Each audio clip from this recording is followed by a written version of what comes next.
Before we begin, we have a favor to ask.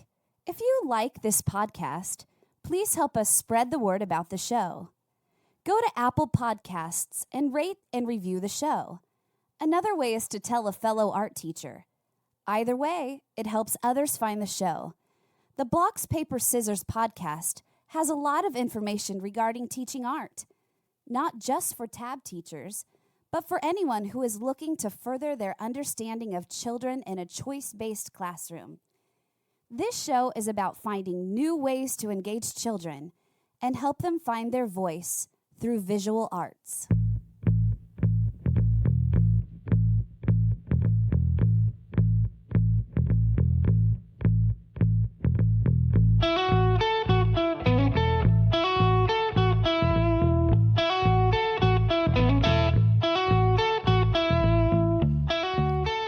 Welcome back to the Blocks, Paper, Scissors podcast. My name is Clark Freilich. And I'm Clyde Gaw. And this is the latest episode in our series, Conditions of Creativity, where Clyde and I talk about the things that promote creativity in the Tab Art Studio. In this episode, we get to talk about time. Welcome back, Clyde. How have you been, buddy? Clark, I'm just a little worn out, but I'm doing good. Doing fine. Looking forward to heading off to Boston soon and spend time with all of our colleagues that will be at the Tab Institute. Yep. I get to teach this time. And I know there's a lot of folks who are interested in visiting with you, Clark, and learning from you and spending time with you. Yeah, but let's talk about two things we just got done with. Real quick, let's cover our wonderful camp, the Blocks, Paper, Scissors Art Camp. That was a blast. That was exhausting. The biggest camp we've ever done before. 70-ish number of kids. Yeah. A lot of kindergarten. 35 in the morning, 35 in the afternoon of just intense creative action. Yep. 3-hour classes, boom, boom, and we're done, and we move on to the next. Emergent creativity. The kids loved it. We provided a environment I think was conducive to personal expression and child-centered ideas. We had lots of fascinating stories that came out of the art activities. Absolutely. We got some nice photographs we published on Twitter and also on the Tab Educators page. Yep. And I think we need to update the blog. Yeah, we should. We need to update that. Update the Blocks, Paper, Scissors blog. We could maybe post some pics on the Podbean website for this podcast. I put some on. I think I put some on my blog, but. We'll get that up there, and you can see what's going on in our camp. Kids love it. We've been doing it for about 10 years, 11 years, 12 years, something like that. Yep. And we tweak it, and every year it gets more popular and more popular. And right after our art camp, we left and headed up to Michigan. Three Oaks, Michigan. For the 4th annual Tabstock. Yep. And that was a blast. Weather was perfect. Oh, it was great weather. Yep. Discussion was awesome. Lots of interesting conversations. Yep. And missed Julie Toole, but hopefully she'll be there next year. Hope so. But I get to teach with her in a week. So we'll see Julie very soon. I need to learn some stuff from her.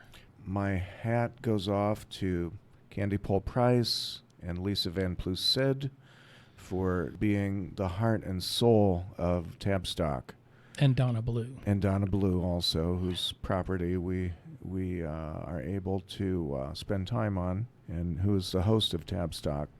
But we had 20-some art teachers from around the Midwest come out and visit with us for 3 days. Not just the Midwest. We had them from Massachusetts, that's Maine, Illinois, Indiana, Michigan, Wisconsin, Iowa, and Georgia. So they're coming from everywhere to visit Tabstock.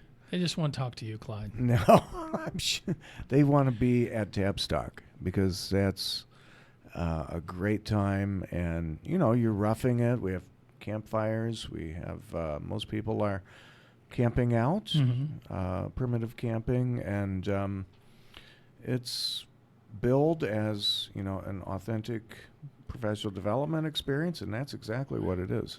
My two favorite times are the circle in the morning and the circle in the evening, where we just sit around and unconference it. And it's just an amazing time to get to know people and get to pick each other's brain and share. And that's what we do. Informal conversations are really the main way that we transfer knowledge and provide teachers with gaining confidence in their own practice. Right. And I think that's the main thing with, Tabstock is just reaffirming to teachers, you are the expert of creativity in your school community.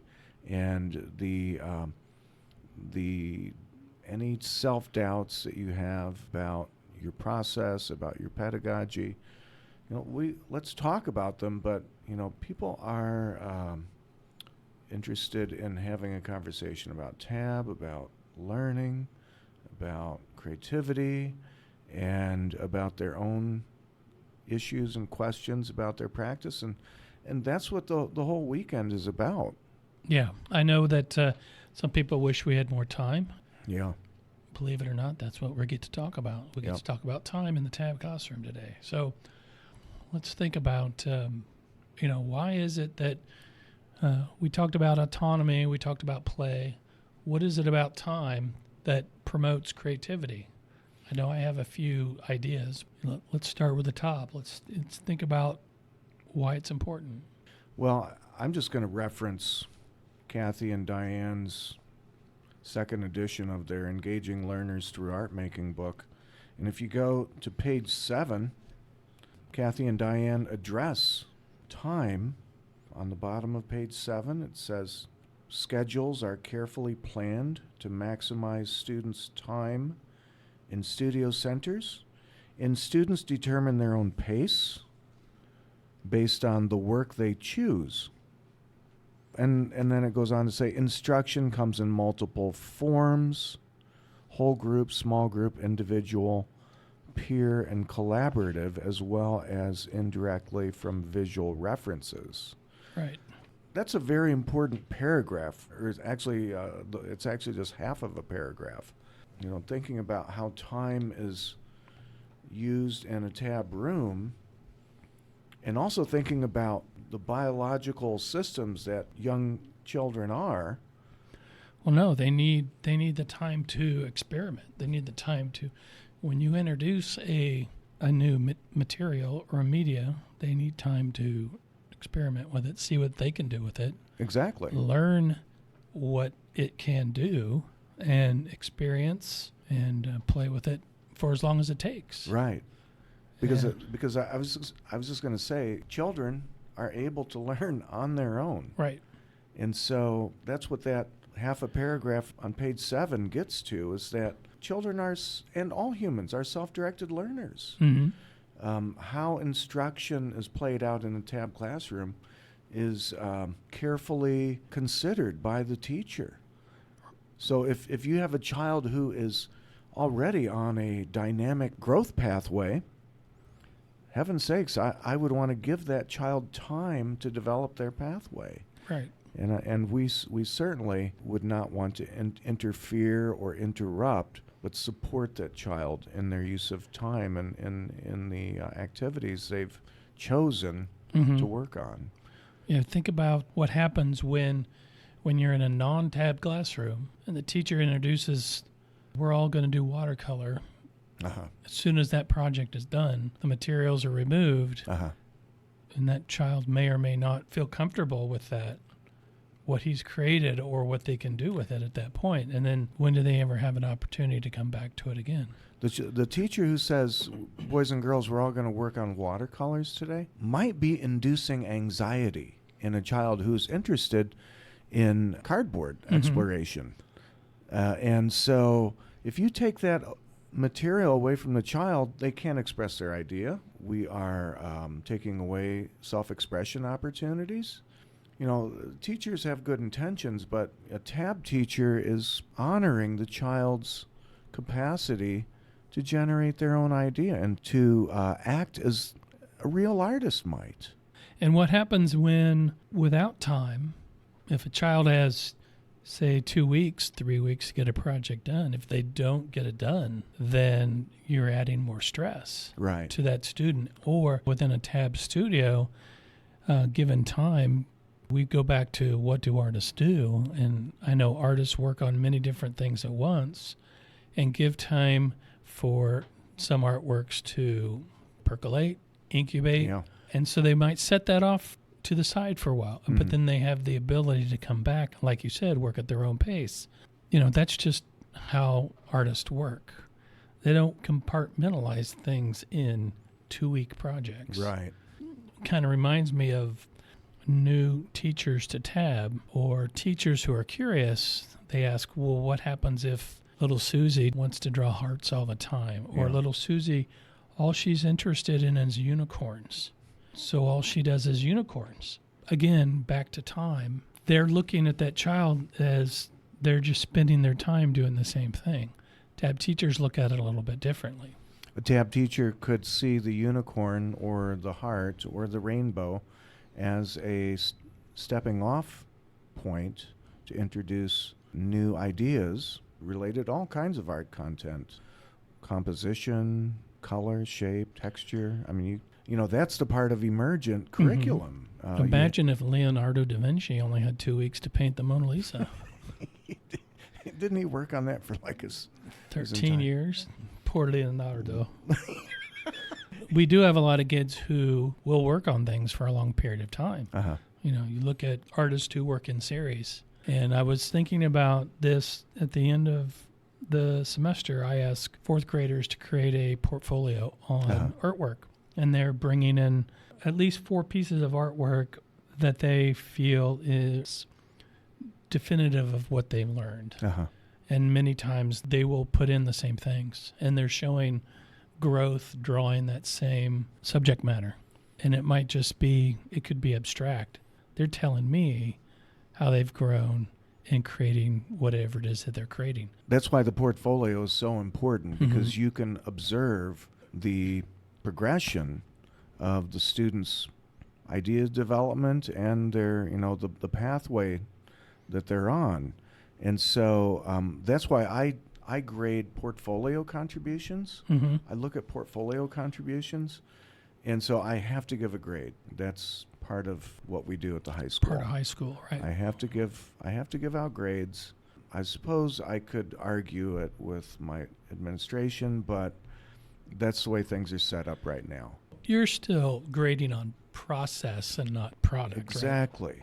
So if I keep things on the process and on the portfolio, I'm merely asking children to check in with me about their creative process, and that's what the portfolio is. We keep grades off of the actual art objects, because I think that's playing with fire. When you grade somebody's actual art object, if I give Lil Clarky a B on his rainbow landscape, and Lil Clarky's rainbow landscape represents something very significant to him, I'm going to create all kinds of animosity in the child, especially if he thinks that his rainbow ideas are the best thing ever. I don't know a student or a child as young as I teach K4, so I'm going 5 years to 10 years old. I don't know a child who sits down to create something that looks at it and says, that's not my best work. Everything that they do, they're creating mostly from the heart. And anytime somebody would criticize it or not say it's the best that they can do, when other kids put other kids' artwork down, not on purpose, but because that's another whole part of being creative, is learning how to take critique, criticism, and teaching constructive criticism is hard for kids. So it's even hard when you're in college. Well, true. But back to what I was saying, over time, kids become more confident in what they're doing. If we're just focusing on their process and helping them through their process, looking at the long game as opposed to the next 6 weeks or the next 2 months. I think that's one of the strong parts in TAB is we do look for the long game. Right. John Crow, co-founder of TAB, had this wonderful saying. He called it, or this wonderful term, he called it the constant evolving present in the lives of children. The constant evolving present, meaning time sensitivity to the life of the child. I think, that sums up, why TAB teachers want to teach with TAB pedagogy and TAB philosophy and the TAB approach, which is child-centered, so that you can address issues of, is a child going through a hardship? Are they going through time-sensitive situations that may be emotionally connected or, psychologically or family-oriented? If you remember back when you taught elementary, that you would pass artwork back and the kids would look at it and they'd say, "That's not mine." It's like, "It's got your name on it." Yeah. And they're like, "Nope, I have no idea." But it might be 6 months old. Yeah. Or they'll look at it and think, "Well, I did that last year." Yeah. That 6 months is a whole year to them. 3 months is a year. Yeah. They're very much living in the present. Yes.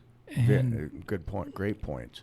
There's sometimes they are extremely attached to their art, and sometimes the object was just a means to express a feeling or an emotion, and now it's past, and now we've forgotten. Thinking about time sensitivity and the constant evolving present in the life of the child, I've never forgotten, what about John's term. I think it's extremely important. thinking of time, I think we can address, some of the things that we do. I know I always tell my kids, I'm not going to tell you what to do. And because, I order a full-blown TAB classroom and I make it explicit that I'm not going to tell them what to do, but I'm going to offer you all kinds of activities. they know that I do not grade individual art. So they're not worried about that. Now, sometimes they fall back in and they'll ask me, what grade would this be? I'm not going to fall into that trap. That's hard for elementary because they've been so accustomed to their day being scheduled for them. Yes. They have so many minutes for math, so many minutes for language arts, 15 minutes for recess, which is way too less. Yeah, time is regimented in the school throughout the school and so day. Kids have been programmed. They come in and they want to finish P4 art class. Now, last year we were able to push our classes to an hour. So the kids have more time when they're working. I might not see them as much, but over the long period of time, I see them probably 15 to 20 hours longer than I did last year when it was chopped up. Even though I don't see them, I see them once every 5 days. I think because of the age group, we have more time for them to create. Was it you or was it Diane Jakewith who made the point that, with respect to elementary programs, you see your kids about 30 hours a year, 40 hours a year? I had made that point to when we had 900 kids, we added it up, and the time we spent in class working was 24 hours. 24 hours. As a TAB teacher, I was trying to maximize how much time. And I know some teachers only have 30, 35, 40 minutes in their class, and so they have to be aware that when you work with kids, if you have them for short periods of time, maybe you think about 2 classes as being 1 class, still doing your 5 to 10 minute demo, but then that next time they come in, they have the whole time to work. And you're not eating up the whole 30 minutes with your lesson, your mini lesson. It's probably better to teach fewer things and let the kids have more time to work with that information, as opposed to always throwing them something new every time they come in, and they don't get time to process that over time. Right. I know when I was teaching elementary, sometimes I would just ask the kids where they were working at. The 5-minute lesson was actually just an organizational time that we could figure out, is little Susie going to the paint center? Is little Kathy going to the drawing center? Where's little Clyde going? Is he going to the block center? Clyde's going to the principal's office. Clyde is that student that you don't want in your classroom because he's always asking questions. Stop wasting my time. Where'd your hair go? Why are you bald? Why are you old? Why do you have 6 toes? Stop. No, I'm just kidding. That's fine. I know. It's funny. But I don't send kids to the office. Yeah, we... Because they want to be in my classroom. Oh, yeah. So how do we optimize the time?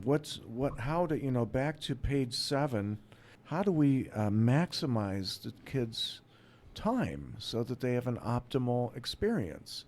And sometimes, when you are sensing that, the kids are ready to go to their center, and any interventions of other children that need to take place, I'm going to defer to the child's desire to go straight to a center. And I had many children who would tell me, I would get the hint after a while. They'd say, "Mr. Gaw, are you going to talk to us again today? Because you take up all of our time." Or they ask me, "Can we just start working?" And I'll think about what I was going to talk about, and maybe if it's important enough. If not, I'll say absolutely. If you're ready to go, and I might say, while you're working, if you're interested in doing something else, follow me to X table, and I'll give you a demo on this. But some kids are just ready to start painting or get into cardboard.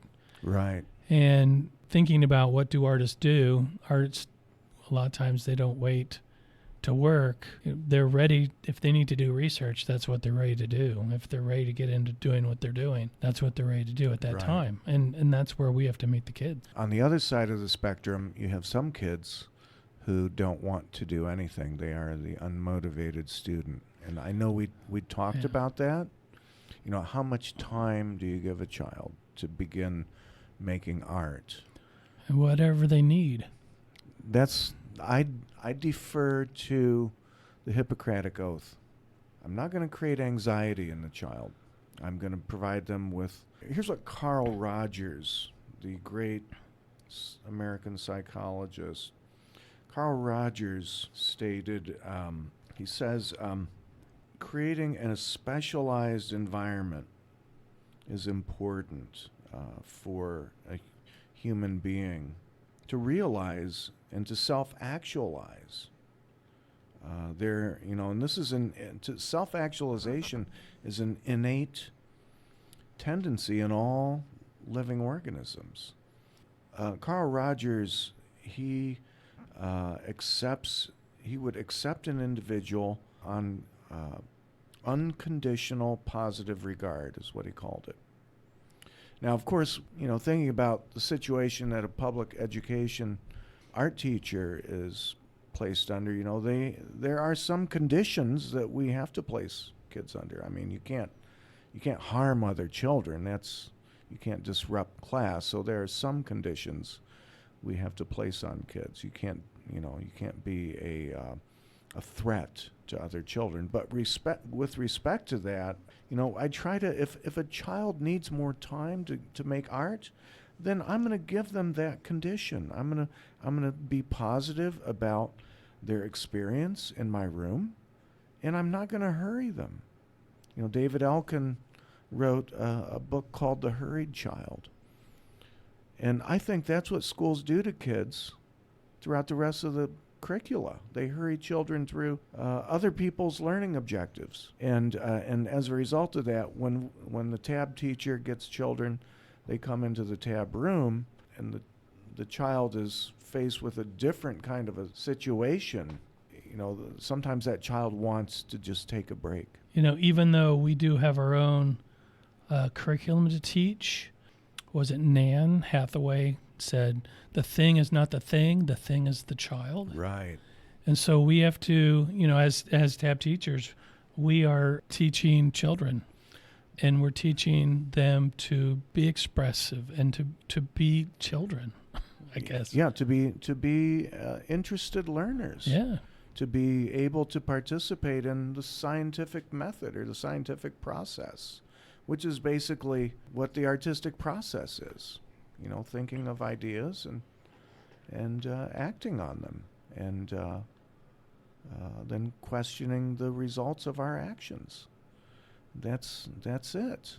The artistic process is related to the scientific process, and it begins with, being curious about our world, asking questions, and coming up with ideas for actions related to those questions and ideas.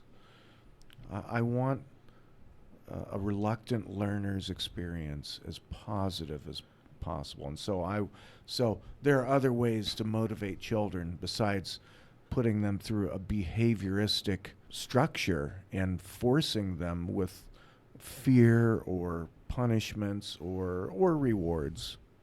The rest of school motivates children through fear.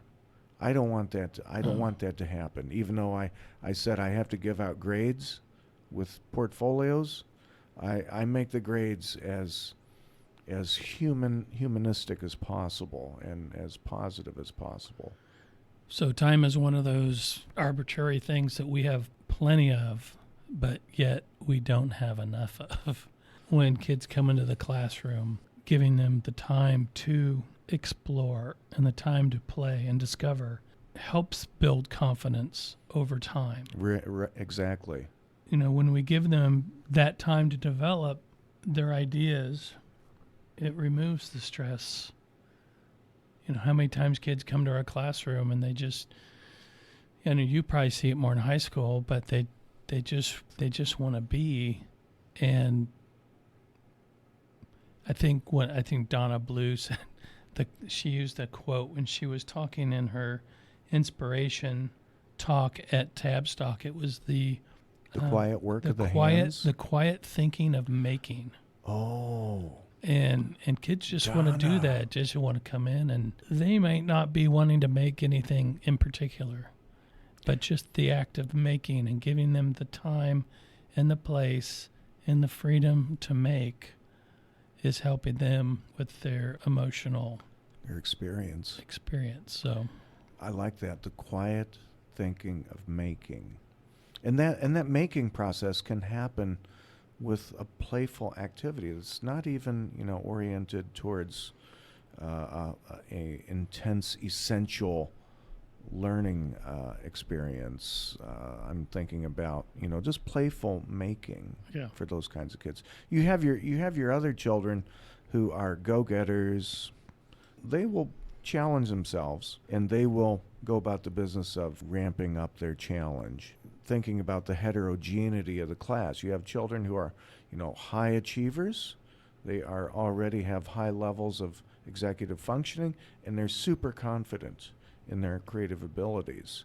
They will, the teacher's there to support them, and then the teacher's there to support children who are unmotivated. Mm-hmm. And how the teacher uses time is very important. Right. So, Clyde, thinking of time, I think time is about up for this podcast.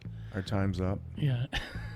How ironic, right? We needed more time. We did, but yeah, Tab Institute's coming up. We need some time to get ready for that. I do. So that's going to be a fun time. It's intense. When you leave Tab Institute, you are armed with all kinds of wonderful experiences and new knowledge, and you become super confident in your ability as a tab teacher. In a short amount of time. In a short amount of time. It's going to be a good one. Yeah. Well, thanks for coming in and talking with us about time, sharing your knowledge. Hope this makes you think about time and how you run your TAD classroom and thinking about time. I'm going to go home and take some time. I need some time too. Thank you everybody for listening to this podcast. We appreciate all that you do and all that you've done, your comments, your likes. Thank you so much. It's all good. We'll see you later. Bye-bye. All your life, you done what you're told, and now you know it's time. You gotta let it go. You decide you're gonna let it roll. They're just a bunch of pansies.